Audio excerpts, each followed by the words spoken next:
Ito yung kinabitan natin ngayon ng dashcam, Ford Ranger Wild Track 2024. Kinabitan natin ng QCY F11 Plus dashcam. Ayan. Ito yung front and back camera dashcam, 4K video resolution. Tapos ano na siya, meron na siyang Wi-Fi apps. Ayan, may Wi-Fi apps na siya. Ayan, super night vision, kahit gabi sobrang linaw. Ayan, ito yung kinabit natin na dashcam. Ayan, rear view mirror dashcam siya, yung pinapatong lang sa rear view mirror ng sasakyan. Pinapatong lang yan, hindi natin siya inaalis. Ayan. Ayan, makita nyo, pinatong ko lang yung camera. Ito yung QCY F11 front camera nya. Ayan, naka rubber clips lang siya, nakapatong. Tapos itong dashcam na to, plug and play lang. Ayan, sinasaksak lang yan dito sa dashcam. Tapos nakasaksak lang rin siya dito sa dito sa cigarette lighter port. Ayan, nakasaksak lang rin siya dyan. Sinasaksak lang yan. Ayan, tapos yung back camera nya, ito yung sa likod na camera, doon ko kinabit yan sa may loob, sa loob lang natin kinabit. Ayan, ayan, yan siya. Ayun, nakita nyo yan. Diyan ko lang kinabit yung camera sa loob, hindi ko na nilagay doon sa may likod. Yan, diyan natin nilagay. Ang kita nyo sa view, yung loob. Ayan, pag in-open natin yung dashcam, open na rin siya. Tapos back camera yung makikita nyo sa view. Ayan, conforme sa inyo kung ano yung gusto nyo i-set up, back o front and back. Pwede siyang double camera. Ayan, ito yung front camera, ito. Tapos back camera. Ayan, sabay siya nagre-record front and back. Ayan, tapos yan, nilalagyan ng memory card. Ang nilagay natin memory card, 32 gig na SanDisk. Kailangan original yung ilalagay nyo para hindi siya maghang o kaya ano yung format ng memory card mag-corrupt.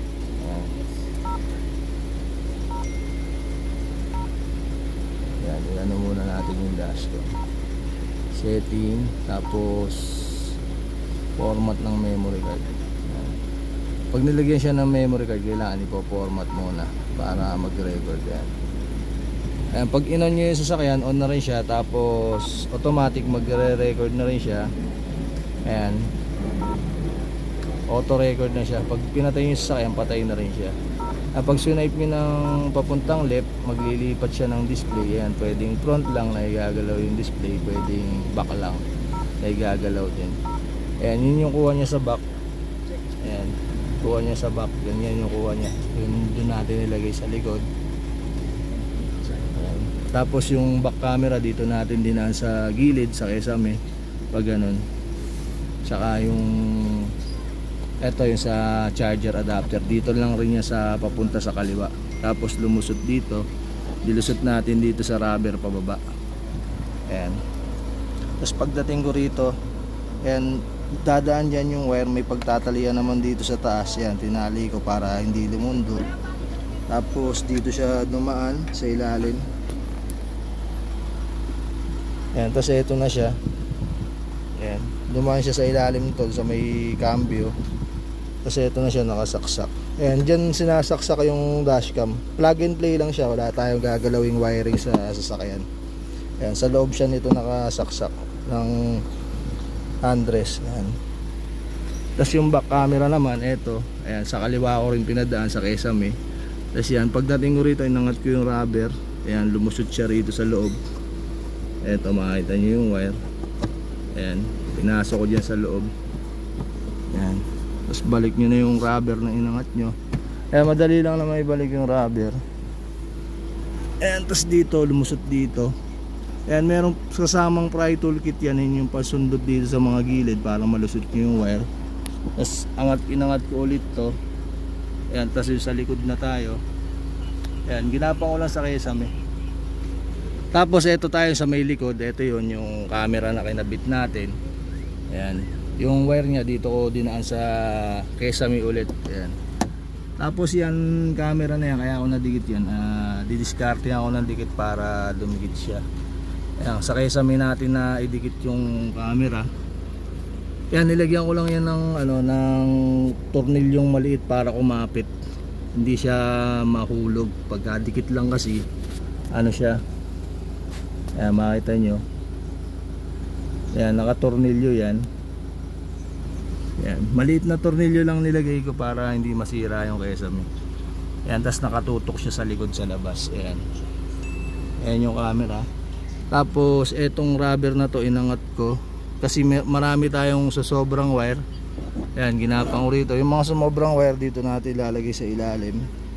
Ayan, yung mga sobrang wire. Dito ko itatago yan. Ayan, tatago natin dito sa loob. Ayan, para hindi nakakalat. Tapos yung dito, yung rubber nating inangat, balik nyo lang. Ayan, balik nyo na maayos para hindi Ayan, ganoon lang yung pag-install ko. Easy installation lang yung ginawa natin. Kayang-kaya yung DIY.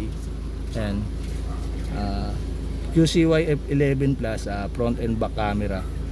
Ayan, kinabit natin sa Ford Ranger Wide Track 2024. Ayan. Ayan, ito yung QCY F11 Plus front and back camera. Ayan. Ito yung back camera nya, ito yung front. Ayan, pwede nyo siyang ilipat ng display. Ayan, front and back. Tapos pwede nyo siyang i-playback. Lahat ng na-record nyo na video nyo, pwede nyo siyang panoorin. Ayan, meron siyang playback. Ayan, yung mga na-record natin sa front. Ayan, bali 5 na yung na-record natin sa front. Pwede ka mag-play ng isa. Ayan, tapos pag gusto nyo panoorin yung mga na-record sa rear, pindutin nyo lang yung triangle na maliit. Ayan, hanapin nyo lang yung rear ordinary video. Ayan, yung mga record natin sa rear. Ayan, may date and time na Ayan, pwede nyo i-play front and back. Pwede nyo panoorin dito. Meron din siyang wifi apps na pwede nyo ilipat sa phone yung mga na-record nya. Parang bluetooth lang yung wifi apps nya. Ayan, malinaw siya kahit gabi. Ayan, ito yung back camera nya. Ayan, meron siyang parking guard tsaka G-sensor. QCY F24 F11 Plus. Ayan, dashcam.